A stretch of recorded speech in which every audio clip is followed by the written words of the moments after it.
开始了吗？开始啦！啊，打板呀。 待会儿重来啊。 안녕하세요. 저는 2014 아분 왕카예라고 합니다. 오늘은 중앙대학교 경영학부의 외정현 교수님의 인터뷰 시청하였고 현실 DNA 무장 한국형 리스트 데이커에 적은 주제로 그 내용들을 요약해보고 다들 토론해보겠습니다. 이번 토론은 질문과 대답의 형식으로 진행되니 보충하고 싶은 친구들 마지막에 보충할 수 있다. 제가 첫 번째 질문을 하겠습니다. 우선 리스트 테이크랑 어떤 사람일까요? 바로 리스크 테이킹을 수행하는 사람입니다. 그럼 리스트 테이킹은 무엇일까요? 리스트 테이킹은 요소가 존재하지만 달성 가능한 것을 의미하는데요. 위험을 지각했음에도 불구하고 행동하는 것을 의미합니다. 우리 말로는 위험 감수 혹은 위험 감행이라고 할 수 있습니다. 따라서 정리하자면 리스크 테이커는 쉽지 않은 목표를 달성하여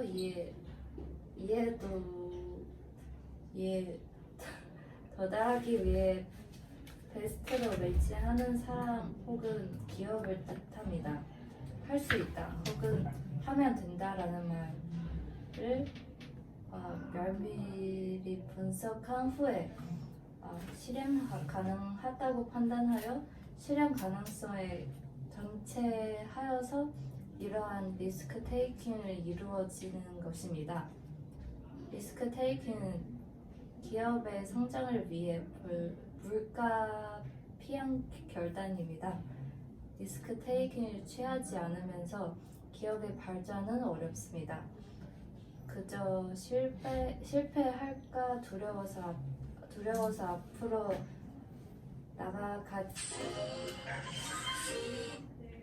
죄송합니다. 리스크 테이킹 취하지 않으면 기업의 발전은 어렵습니다. 그저 실패할까 두려워서 앞으로 나아가지 못한 채 지금의 현상 유지에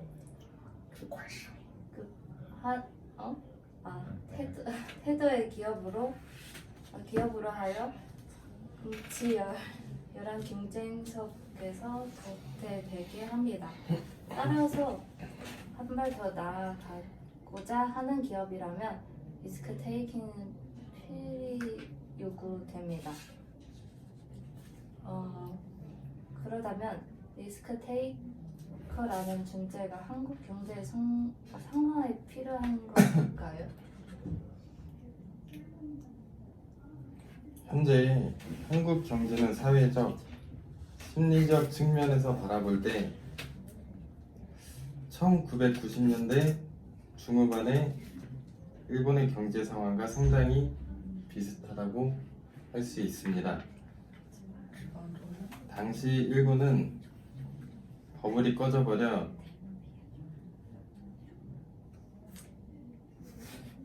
잃어버린 20년이라고 불리우는 20년 장기 불황의 초기 단계에 놓여져 있었습니다.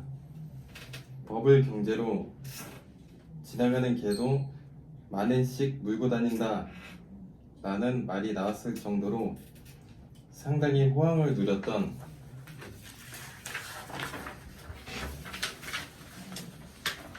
일본은 당시 부동산 시장에 버블이 붕괴하고 이에 따른 은행 부실이 기업과 가계의 부도로 연결돼 경제 가장 기침체 국면에 접어든 상황이었습니다. 그러나 일본은 버블이 꺼졌음에도 불구하고 포기하지 않았습니다. 기존의 산업을 통해 경기를 향상시키기 위해 노력을 했었고 그 결과 그대로 무너지는 일이 없었습니다. 우리가 살아가고 있는 지금 이 시대는 ICT 기반의 4차 산업혁명이라는 새로운 혁신의 시대입니다. 그러나 한국 기업들은 이처럼 변화하는 환경에 대하여 어떠한 전략적 행동도 취하고 있지 않기 때문에 혁신 생태계는 진전이 되지 않고 있었습니다. 단지 경기가 회복될 것이라는 것에 대한 기대치만 높아질 뿐 한국 경제에서는 당시에 무너져버린 일본과 매우 유사한 상황이 발생하고 있었습니다. 이 같은 상황에도 불구하고 심지어는 리스크 테이킹을 수행하는 한국 기업들이 과거에 비해 대폭적으로 줄어들었습니다. 경제 불황에서 벗어나고자 하는 의지는 있는 것인지 궁금합니다. 사회 전반적으로 리스크 테이킹을 취하기 위해서는 수동적인 태도와 안정만을 지향하는 소심한 태도를 버리고 공격적인 도전 정신이 필요하다고 말할 수 있습니다. 최근 벤처의 붐이 일어나고 있는데 과연 이 상황을 긍정적으로 평가할 수 있을까요? 현재 뜨겁게 일어나고 있는 벤처의 붐에 있어서는 과거 IMF 이후의 스타트업 붐보다는 상당히 인외적인 소요들이 존재하고 있습니다. 벤처는 정부가 아닌 개인이 리스크 테이킹을 의미하는데 이 의미에 맞게 정부는 처에 대한 지원을 하되 정부 기관의 주도가 아닌 민간의 영역으로서 주도되고 발전되어야 하는 것입니다. 예를 들어 정부 기관이 주도하여던 대표적인 사례로 새마을 운동 들 수 있습니다.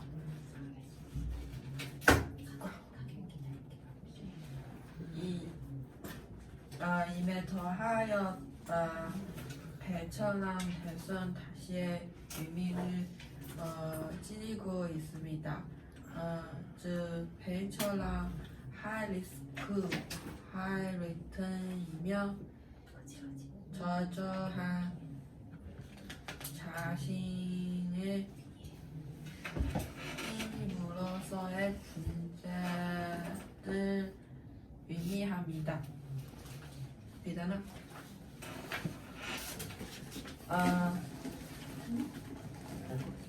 그렇다면 한국 사람들이 이처럼 심하게 리스크 테이킹을 회피하는 이유가 무엇일까요? 이는 한국의 문화적 소승이 아닌 산업 나이 후이 사이클 발전 단계에 따라서 변화하였고 볼 수 있습니다. 1960년대 미국의 기업은 전자산업에 보수적으로 접근하였습니다. 그러나 이와 반대로 일본의 기업은 상당히 공격적으로 시장에 진입한 것입니다. 이는 현재의 한국 기업과 중국 기업을 비교하는 것과 굉장히 유사하다고 할 수 있습니다. 현재 중국 기업은 더 이상 파일럿가 아닌 대단히 공격적인 이노베이트 전략을 취하고 있는 상황입니다. 즉 초기 단계의 기업들이 선발 기업들을 쉽게 취업하였고 사회가 발전되고 삶의 질이 형성될수록 위험을 감수하기보다는 안전성을 추구하고 있습니다. 그러나 이는 한국 고유의 특성이라고 볼 수 없는데요. 현재 한국의 기업은 글로벌 시장에서 있어서 first over의 위치를 쟁취할 것인가 아니면 fast follower의 지위마저 빼앗길 것인가 하는 중요한 기로에서 있다고 할 수 있습니다. 우리나라 기업들은 혁신을 원하면서도 실제 취하는 행동은 혁신과는 거리가 먼 이러니가 발생하는데 이러한 아니러니 즉 바람과 행동의 불일치가 발생하는 이유는 무엇일까요? 냉정하게 살펴보자면 기업들은 진정으로 혁신할 의지가 없습니다. 우선 혁신이라는 것이 무엇일까요? 사전적 의미를 참고하자면 바꾸어 새롭게 하는 것입니다. 혁신이라는 단어 자체는 굉장히 긍정적 의미를 내포하고 있습니다.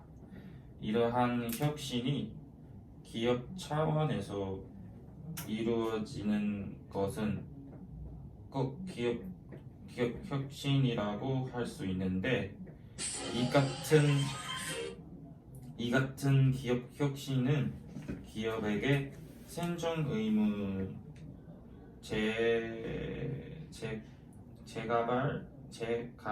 재가 발생하거나 변화하는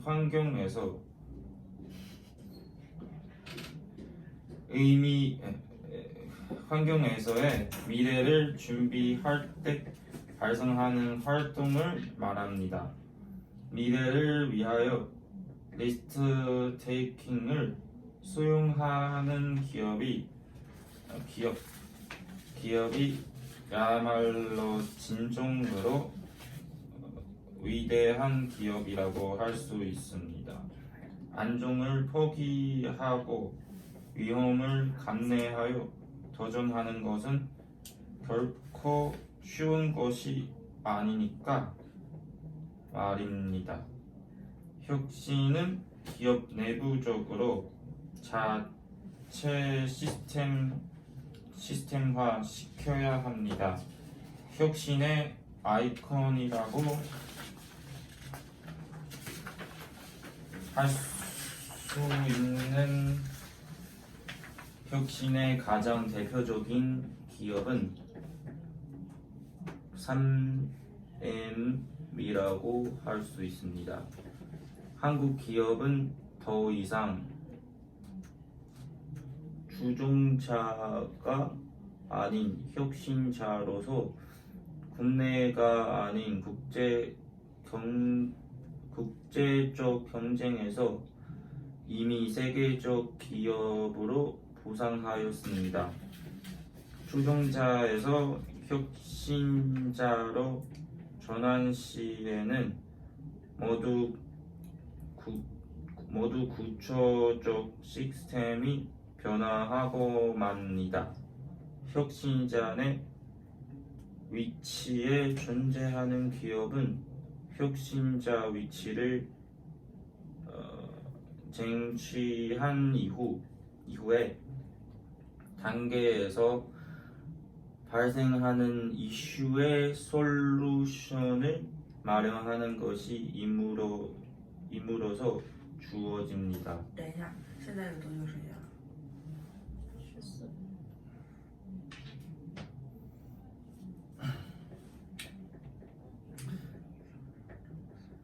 또는 等一下，这中间能剪吗？没事，这个中间可以空一点时间。啊，积分。 快点过来。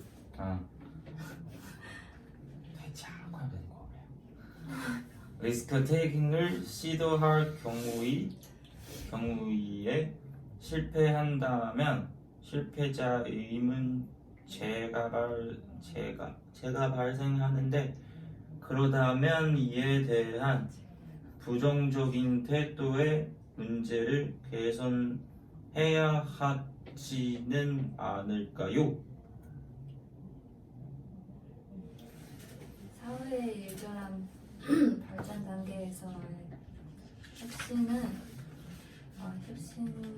사회 문제적인 시스템의 측면에서 내재화되어야 합니다.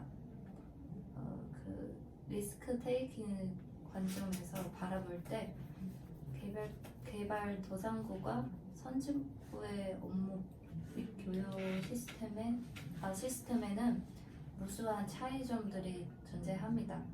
그러나 이러한 차이점들을 가장 잘 커버한 케이스가 바로 미국의 실리콘밸리라고 할 수 있습니다. 한국의 사회는 너무나 도급속이 발전하였습니다. 너무나도 말입니다. 따라서 선진국과 같은 시스템 제도가 적절히 존재하지 못한 채 부재를 겪고 있는 상황입니다.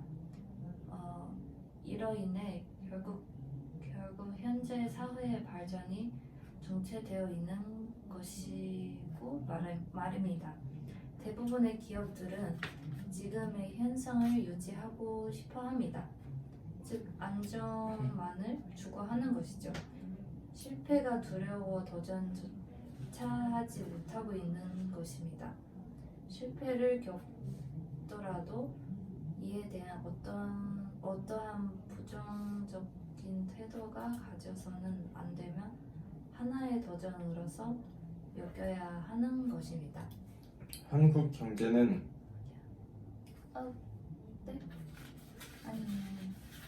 대기업 중심이라고 이야기합니다. 그렇다면 대기업이 혁신과 리스크 테이킹을 수행할 의사가 있다고 봅니까? 대기업으로서 리스크 테이킹을 수용하는 기업은 위대한 기업이라고 할 수 있습니다. 아니, 위대한 기업임이 분명합니다. 대기업인 만큼 읽어도 배가 되기 때문입니다. 일본의 자동차 기업인도 요타는 사원부터 임원까지 자신의 직급에서 전보 처리를 수행하고 있습니다.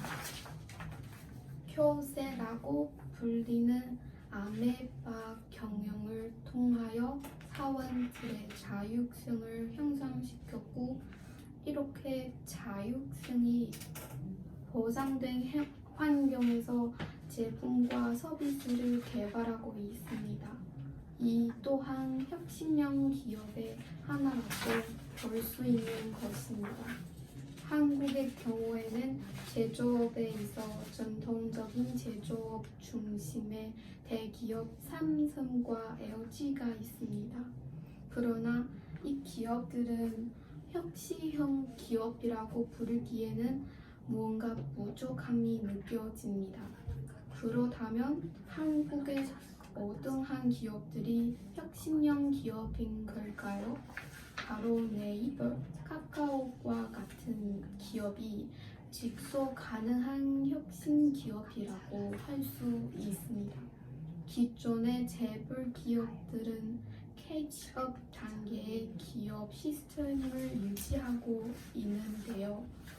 이와는 다르게 카카오, 네이버, 넥슨과 같은 기업들은 민간에 주도하는 새로운 한국형 기업 시스템을 구축하였습니다. 즉, 리스크 테이킹을 수용하고 있다는 것이지요. 정리하자면 혁신형 기업이란 리스크 테이킹을 수용하는 기업을 지칭한다고 말해 볼 수 있겠습니다.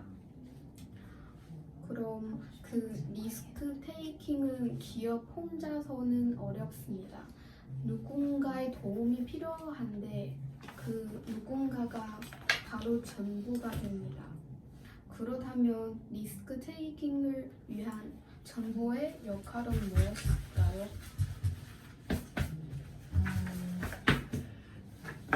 정부의 가장 좋은 역할은 인프라를 구축하고 교육 시스템을 정비하고 관람법과 제도적 교제 완화를 위한 솔루션을 마련하는 것입니다.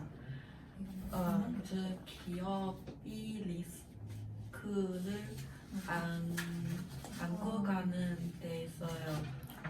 부담을 덜어주는 것입니다.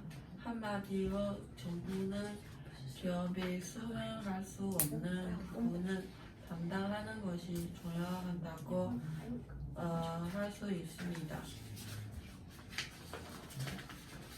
예를 들어 민간이 주도하는 단기적인 R&D는 기업이 담당하고 장기적인 R&D는 정부가 지원하는 프로세스가 요구됩니다. 장기적인 인프라에 대한 연구 개발며 투자를 할 수 있는 기반을 마련해 주는 것이 정부의 역할이라고 할 수 있습니다. 이와 같이 정부와 기업이 서로 공생 관계로서 현실은 도모해 나가되 비로소 리스크를 감소하는 것입니다. 그러면 현실적인 미래를 차지하기 위하여 교육 시스템 어떤 방향으로서 개발해야 할까요?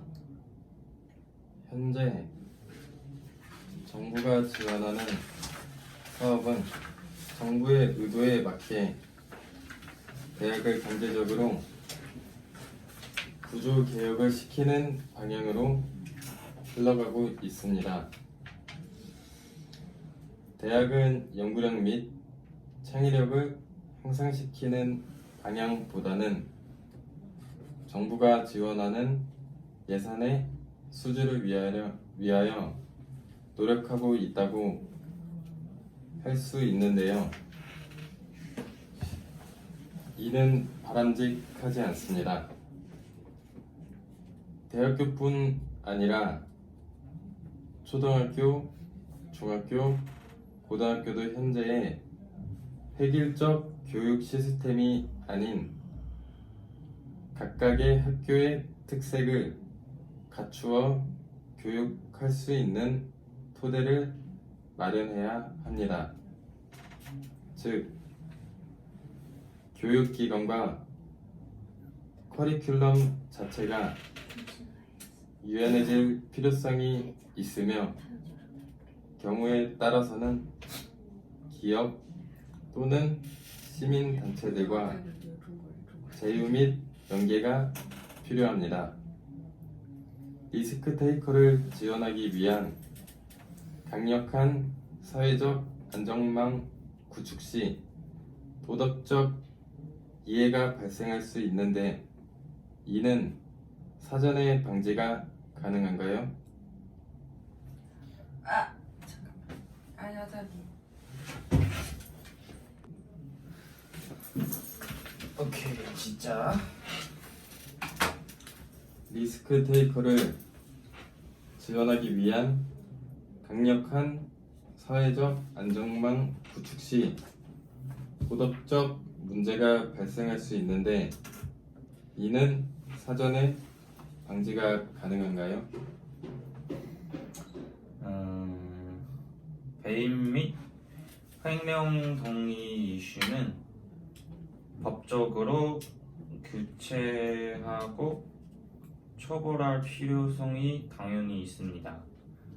그러나 기업자 정신을 지니고 리스크 테이킹을 하는 혁신가들에 대해서는 나름대로 신뢰를 가질 필요가 있습니다. 모럴 해저트의 우려보다는 사회적 안전망의 약한 구축이 더 큰 문제라고 할 수 있습니다.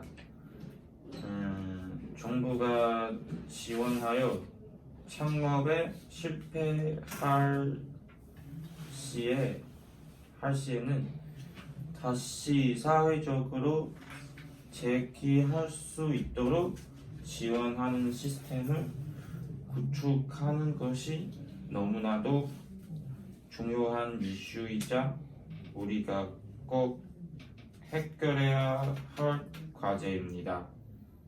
만일 창업에 있어 실패를 맛본다면 이 실패에 대한 책임 소재의 규명이 필요하면 벤처 캐피탈은 스타트업의 비즈니스를 면밀히 분석할 수 있는 능력이 필요합니다. 이러한 면에서 삼성의 이 철전 회장의 혁신성이 현재 시점에 모든 기업들에게 필요하다고 할 수 있습니다. 추종자로 남을 것인가 혁신자로 거듭날 것인가는 기업 발전의 흥망을 결정하는 갈림길입니다. 추종자는 타 기업 제품을 자사에 적합하게 모방하여 리스크가 적습니다. 즉, 안전을 취하는 기업의 경무 추종자라고 할 수 있는 것이죠. 그러나 이와는 반대로 혁신자가 되는 순간 실패의 가능성은 당연하게도 상당히 높아집니다. 리스크 테이킹을 시도하는 것입니다.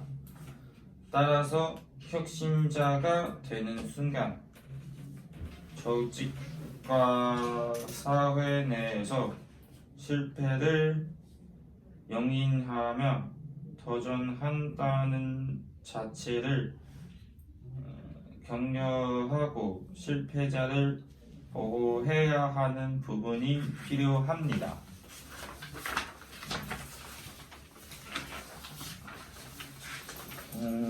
한국형 리스크 테이커는 어떠한 조건을 갖추어야 합니까?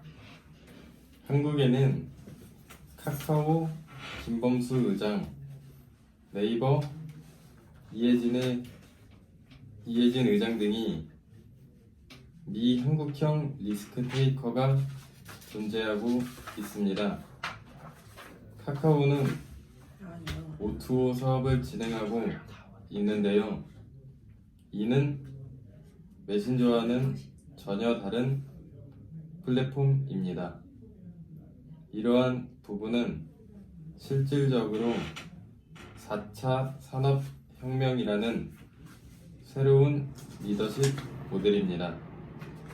김범수 의장은 사업을 지시하는 리더가 아닌 직원들의 아이디어를 기반으로 혁신할 수 있는 환경을 조성해 주는 이 시대에 결코 필요한 리더입니다. 이러한 새로운 유형의 리더십은 우리 사회에 가장 필요한 리더인 것이죠. 따라서 한국 사회는 4차 산업혁명이라는 혁신적 사회에서 새로운 유형의 기업가와 리더십을 필요로 합니다. 혁신을 갖춘 기업가가 등장한다면 한국 경제의 발전도 이에 따라 올 것이라고 생각합니다. 다들 수고하셨습니다. 이거 아니야. 뭐야 이거? 이거 빼고. 같이. 그 다음에 마지막 질문으로 뭐 이렇게 연결해서 자연스럽게. 이건 뭐야? 지금 아까 不用担心，不用担心，不用担 아까는 心， 시간 쓰는데 没事没事没事。我又要剪一段视频。哦，在你那从那个答对那个地方剪掉就行了嘛。 다시 말할까? 아니 아직 편집해야 돼 이거. 2차 토론을 진행하죠 이러면서. 한국 사람들이 리스크 테이킹을 회피하는 이유는 무엇입니까? 단순히 문화적인 것이 아니서 사이클에서 덜에 되었다고 볼 수 있습니다. 사회의 투자며 접근에 관하여 정부의 소화의 사회 사이클을 만들어냅니다. 이러한 사이클 대해서 사회의 분위기며 소화의 개인에게도 물론 영향을 미친다. 이러한 사회가 만들어낸 사이클을 현재의 한국 사회에서 리스크 테이킹에 대한 회피를 만들어내다고 볼 수 있습니다. 한국이 사업 발전에 있어서 이중 수준의 발전을 이뤄낸 후 삶은 질의 향상과 함께 안정성을 지향하는 목적을 가졌기 때문이라고 볼 수 있습니다. 리스크를 낮추고 안정적인 수익을 추구할 것 같다. 모두 사람이 외형을 감수할 외형이 있어는 것은 아니며 제가 알바를 했을 때 만난 친구처럼 대부분의 사람들은 현재 선택에 대한 만족합니다. 안정적인 수준을 얻을 것이 매우 실용적인 일이라고 생각하지만 개인 창조하려는 매우 강한 욕망이 있습니다. 일반적으로 사람들 거대한 대가가 필요한 일을 선택하지 않는다. 특히 어느 정도의 위험이 있는 일이다.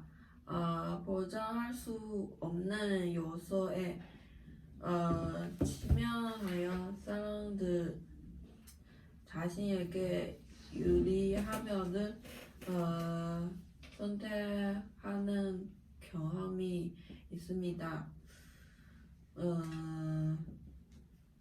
한국의 문화적 속성이 아닌 사업 라이프 사이클 발전 단계에 따라서 변화하였다고 볼 수 있습니다. 1960년대 미국 기업은 전자산업에 보수적으로 접근하였나 일본 기업은 상당히 공격적으로 시장에 진입했습니다. 이를 현재 한국 기업과 중국 기업의 비교와 사유한다. 현재 중국 기업은 더 이상 파워가 아닌 대단히 공격적인 인노베이터 전략을 취하고 즉 초기 단계의 기업들이 선박 기업들 객지화하고 회사가 발전되고 삶은 질이 향상될수록 위험 감소보다는 안전지향을 선택하고 한국 고유의 특성이라고 볼 수 없으며 현재 한국 기업의 글로벌 시장에서 패스트푸드의 위치는 견주할 것입니다.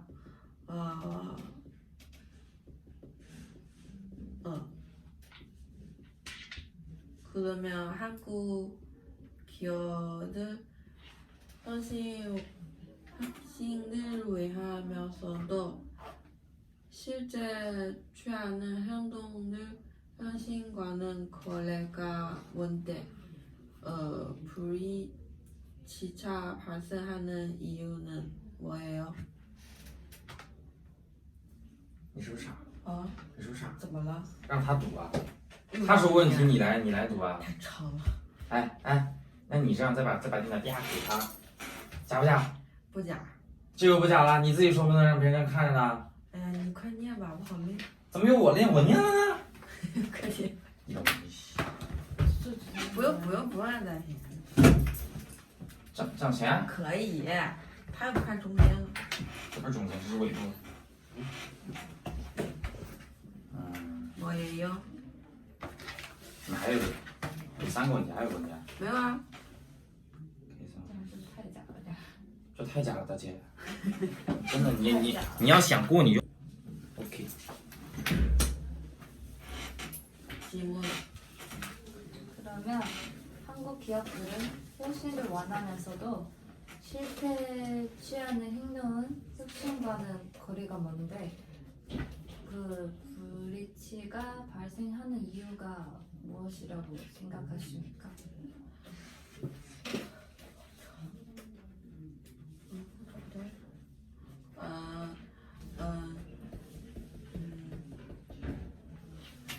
혁신은 기업이 위기에 처하거나 들어야 변화가 필요할 때 추구해야 한다.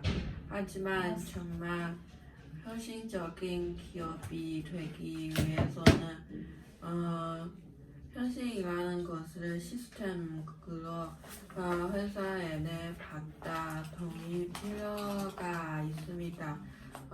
또한 추천자에서 혁신자로 정화할 때 구조적인 시스템이 변화를 합니다.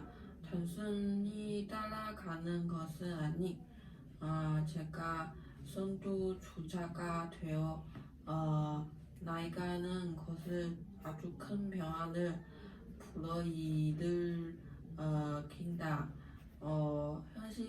혁신자의 위치에 있는 기업은 혁신 이후에 모두 대처를 준비할 필요가 있습니다. 혁신 이후에는 누구도 경험해 보거나 받지 못한 영역이기 때문에 단순히 말을 추구하다가는 실패를 경험할 수 있습니다.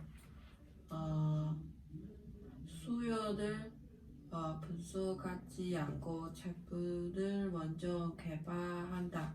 실패한 스타트업의 42%가 이 문제를 겪었다. 설립자는 자신의 아이디어를 실현하는 데 집착하지만 아이디어가 시장의 요구를 충족시켜는 이 여부는 파악하지 못했습니다.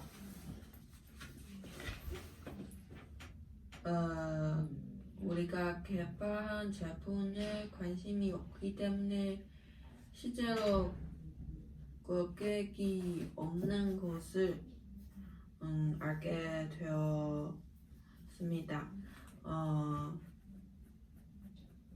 이 사는보다 효율적인 사무실보다 더 많은 환자가 필요합니다.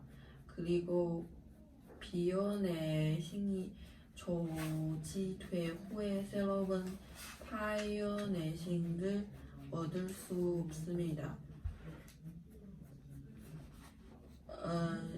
실패한 시작의 29%가 이 문제가 발생했습니다. 경제력 좋아한다고 생각한다. 배저 자본가 이자 5만 전자 피턴 터널 스파트 업이 처음에는 경제는 피하고 다들 업체는 시도하지 않는 지역에 진출할 것을 제안했습니다. 회사의 약 19%가 이것을 하지 않다. 가격과 비용 문제도 심각합니다. 스타트 업계 경우 제품 가격이 너무 높거나 자는서는 안 되면 가장 저렴할 가격이 제정되어야 합니다. 끝? 아니. 부형히또 회사의 18%가 올바른 가격이 찾지 못했습니다. 불준축한 집중력 때문에 스타트업의 경우 동기를 유지하고 처음부터 끝까지 집중하는 것이 쉽지 않는다. 스타트업의 13%가 집중력 부족으로 실패했습니다. 또한 개발 방안이 궤도에 비선아직은 좋다며 투자가 지원 없습니다. 그리고 인터넷을 효과적으로 사용하지 않습니다. 네트워크만 있으면 충분하지 않지만 네트워크 사용 방법도 알고 있습니다.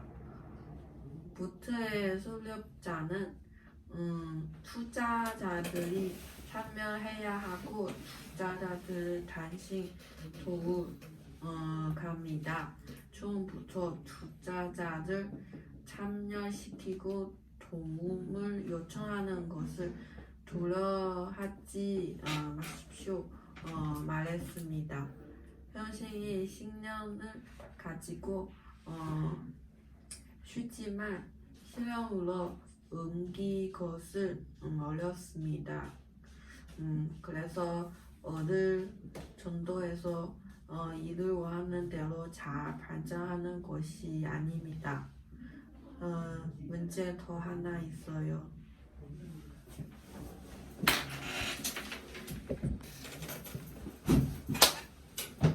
끝.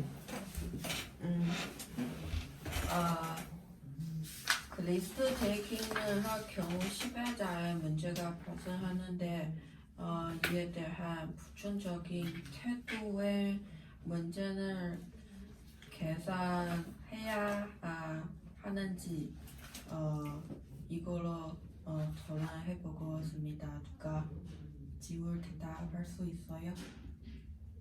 그럼 제가 대답하겠습니다. 리스크 테이킹에는 실패라는 결과가 뒤따를 수도 있습니다. 이런 실패에 대한 부정적인 태도와 많이 있는 리스크 테이킹에 부정적 영향을 미치고 시도를 꺼려하게 만들었습니다. 이를 해결하기 위해서는 사회 발전 단계에서 혁신을 사회적, 문화적으로 내재시킬 필요가 있다고 생각해요.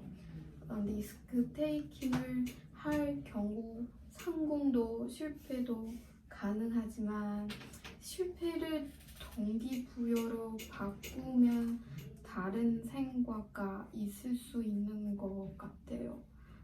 위험을 감수하지 않는다는 것은 아무것도 하지 않고 아무것도 없다는 것을 의미합니다. 실패는 또한 교훈으로 지속적으로 향상시키는 열쇠입니다.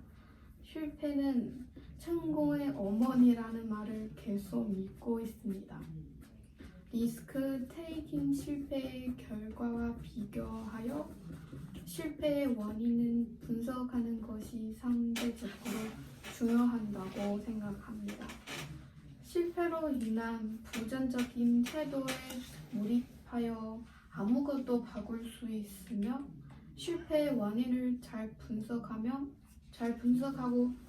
경험을 개선해야 한다고 생각해요.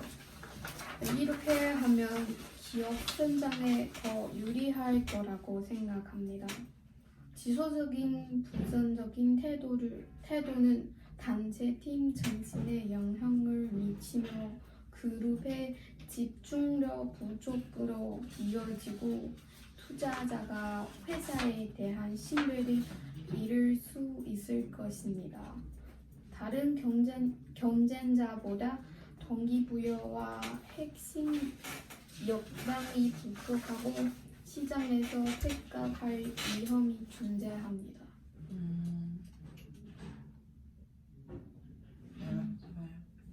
暂停。你再说呀，是什么？结束的话呀。没了？先暂停。哦，你打板。 OK。我还要再提问是吧？ 아, 그 과거 성공한 리스크 테이커들의 성공 요인은 무엇이었다고 생각하나요?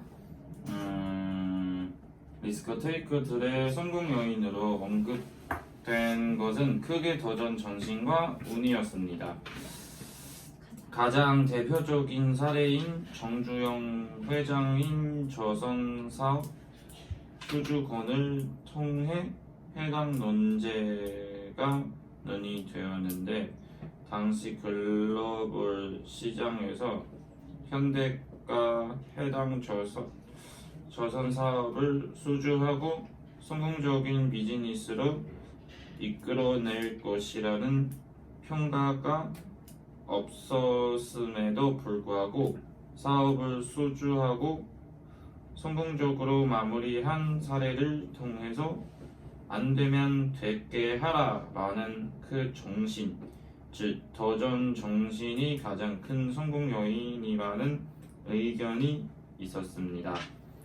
또한 그에 따른 운 역시 성공 요인으로 무시할 수 없다는 것이 참가자들의 의견이었습니다. 위험이라는 것은 개인이 통제할 수 있는 부분이 아니기 때문에 운 역시 중요한 요소라고 언급되었습니다.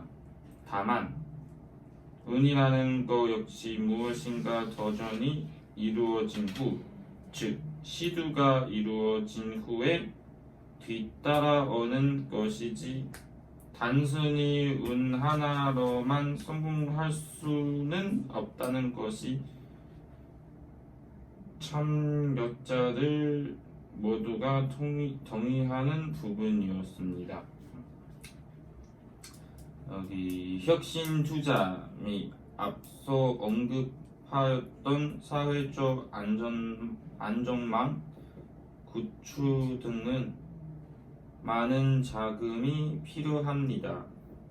민간 차원에서도 펀드를 구성하여 투자금을 조성하는 등 자구책을 만들 수 있겠지만 역시 정부 주도의 사업이 가장 큰 것으로 생각되는데요. 참여자분들은 소위 혁신과는 거리가 굉장히 먼 분야에 종사하고 있는 것으로 알고 있습니다. BCG 매트리스에서 캐시카우에 해당한다고 볼 수 있는데요.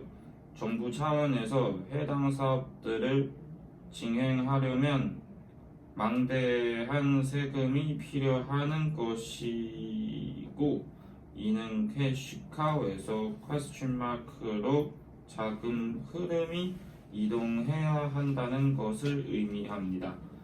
이런 상황에서 저는 실제로 캐시카우이신 여러분들의 의견이 궁금한데요. 혁신 투자를 위한 세금 확보에 대해 납세자 입장에서 어떻게 생각하시는지 궁금합니다. 예.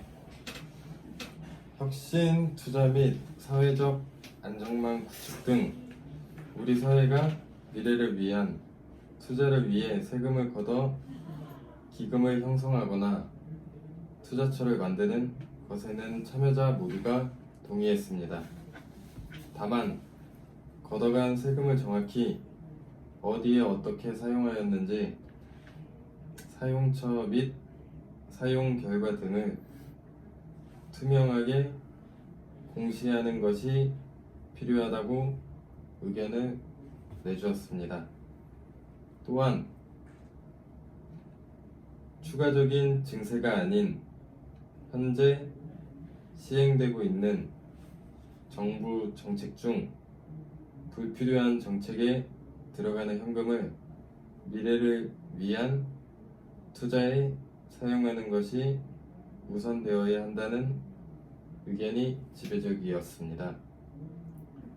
그에 대한 예로 청년지원금, 실업수당 등에 지출되는 비용을 줄이고 혁신 투자 쪽에 사용해야 한다는 의견이 있었습니다.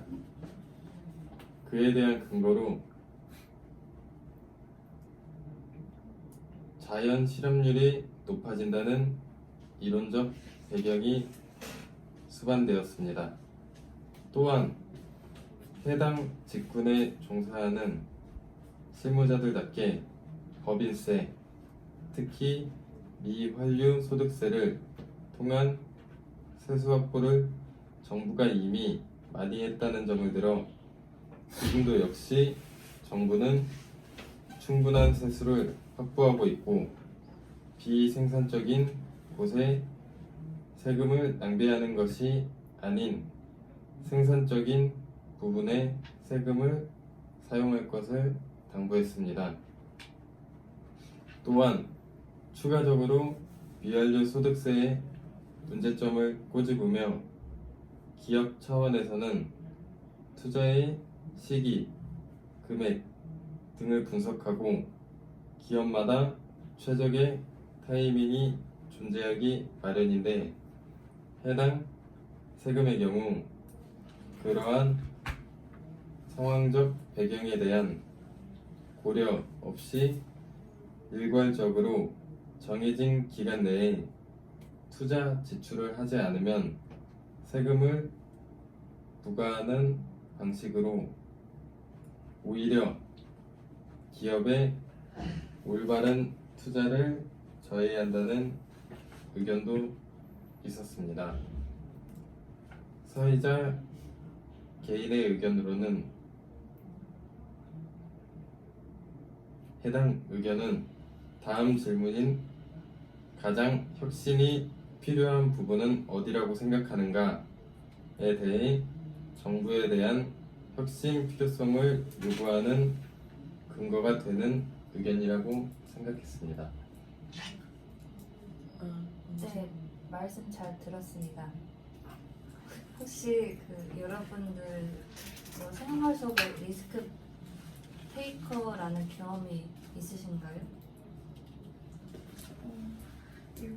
이번 질문은 생활 속에 리스크 테이킹이라는 경험이 있는지를 물어봤잖아요. 네, 자신의 생활 경력과 개인의 생각이야말로 이 리스크 테이킹에 대한 견해를 가장 알기 쉽게 표현할 수 있다고 생각해요. 박태희 씨는 20살 이전까지 리스크를 경험할 수 있는 일이 없었다고 말을 하였어요. 그러나 20살 이후부터는 자신의 인생이 리스크 테이커의 연속이라고 하였습니다. 그가 처음 리스크 테이커를 한 것은 20살 학교에 입학한 이후 사고 싶은 노트북이 생겼는데 부모님에게 받은 용돈만으로는 가지고 싶은 노트북을 살 수 없기에 알바를 시작하였다고 했습니다. 알바를 시작한 후에 학점은 떨어졌지만 돈을 벌 수 있었다고 합니다. 그게 인생의 첫 번째 리스크 테이커라고 한다. 그리고 알바만으로 노트북으로 살 수 있는 돈을 얻기 힘들어서 가장 원초적인 리스크 테이커가 편의점에서 스포츠 토토를 하였다고 합니다. 스포츠 토토는 운동 경기를 대상으로 경기가 개최되기 전 결과를 예측하여 경기 결과, 당첨 결과에 따라 순위별로 환급금을 받는 내적 게임을 말합니다. 그러나 결과는 좋지 않아서 실패한 리스크 테이커라고 생각한다고 대답하였습니다. 지금은 후회하지만 그때는 어려서 겁이 없었다고 하였습니다. 그 이후 복권도 몇 번 사봤다고 말을 하였습니다. 개인적으로 몹시 궁금해서 물어봤는데 이것은 법박인데 왜 리스크 테이커라고 생각하냐고 그 친구가 스포츠 토토를 사기 전에 철저한 준비와 분석을 다 했다고 당첨되는 기능이 충분히 있고 심사숙고를 했습니다. 이것은 생활 속의 리스크 테이커라고 생각할 수 있다고 했습니다. 그리고 두 번째 리스크 테이커는 편입이라는 대답하였는데 박태희 학생은 원래 중문대학교에 다니고 있었는데 이후 진로에 대한 욕심 때문에 전문대학교를 자퇴하고 원래 배우던 전공과 전혀 다른 4년제 대학교에 편입하였습니다. 그 때문에 편입한 후 학기 초반에 매우 힘들었다고 합니다. 또한 편입을 준비하면서 부모님의 반대의 설득과 학점 은혜제를 병행하면서 편입하는 것이 아주 쉽지만은 않는다고 얘기를 합니다. 이후 졸업한 외국 유학생 진설 학생이 작년에 졸업을 했고 지금 큰 투자를 하거나 큰 리스크를 해본 경험이 없었지만 박태희 학생처럼 편입을 했기 때문에 공감이 있다고 했습니다. 아동 모델들이 촬영하는 것이 관심이 많고 한국의 발전 더 잘 되어 있기 때문에 한국으로 유학을 선택하였습니다. 그러나 그때 유학하는 것은 자원도 많이 필요하고 아버지에게 잘 설득해야 하는데 드디어 최선을 다했고 한국에 왔다고 했습니다. 그리고 나도 중국에서 전문대학교에 나왔고 회사에 6개월 정도 다녔습니다. 근데 그때 전공은 나와 몹시 어울리지 않아서 다른 방향으로 한번 선택해 볼까라고 생각을 해서 한국어 유학하러 왔습니다. 그때는 유학하는 조건을 인터넷에서 찾아봤는데 쉬운 일이 아니고 유학하기 조금 힘들다고 알게 되었습니다. 중국에서 계속 있었으면 아마 안전한 인생과 진로였습니다. 선택과 포기를 했습니다. 돈과 나이를 꼭 생각해야 하는 부분인데 내가 나이가 어리지 않고 돈도 여유가 있는 상태가 아니지만 조금 더 노력하며 내가 원하는 목표를 달성할 수 있을지도 모른다고 생각해서 한국에 왔어요. 그러는데 나는 자신의 운명을 탓하지 않고 어려움을 극복하고자 하는 의지를 가졌습니다. 그래서 나에게도 인생 중 큰 리스크 테이커라고 생각을 합니다. 네. 대답을 잘 들었어요. 근데 제가 개인적으로 문제 더 하나 있어요. 그 중국과 한국 기업의 리스크 테이킹 공통점은 차이점이 무엇일까요? 제가 생각하기에는 그 중국과 한국 기업의 리스크 테이커의 차이점이 따로 있지 않다고 생각합니다. 그 이유는 기업의 이윤을 보기 위해 리스크 테이커를 필연적으로 감수해야 할 부분이라고 생각하기 때문에 중국과 한국의 차이점이 없다고 보는 것입니다. 근데 우리가 중국인으로서 사실 중국과 한국의 리스크 테이커는 거의 다 비슷하고 별 차이가 없겠지만 두 나라 사이에는 중국과 문화 차이가 있다고 생각하고 있습니다. 중국은 사회주의 사회이고 중앙집권적이고 시장 통제를 하기 때문에 기업 차원에서 자연 선택의 기회의 범위가 결정되겠지만 한국은 자본주의 사회이면 자유평등을 강조하기 때문에 텔레비전 프로그램 등에서도 당신의 마음대로 선택할 수 있습니다. 그 자유로움 있다고 생각합니다. 그래서 중국과 한국의 기업 리스크 테이커의 차이점은 국가의 정체과 문화에 따라서 그거는 다릅니다. 또한 중국과 한국의 기업들 리스크 테이커의 공통점은 혁신적 리스크 테이커는 나타나지는 않습니다. 안전지향적 다수와 왜곡된 기업가 정신으로 무장한 소수만 존재했습니다. 시대는 급변중이고 4차 산업혁명이라고 해서 거대한 변화의 물결이 감지됩니다. 시대의 상황은 더욱더 현명한 리스크 테이크를 요구하고 있다고 봅니다. 그러면 오늘 토론 여기까지 했습니다. 다들 수고하셨습니다. 수고하셨습니다.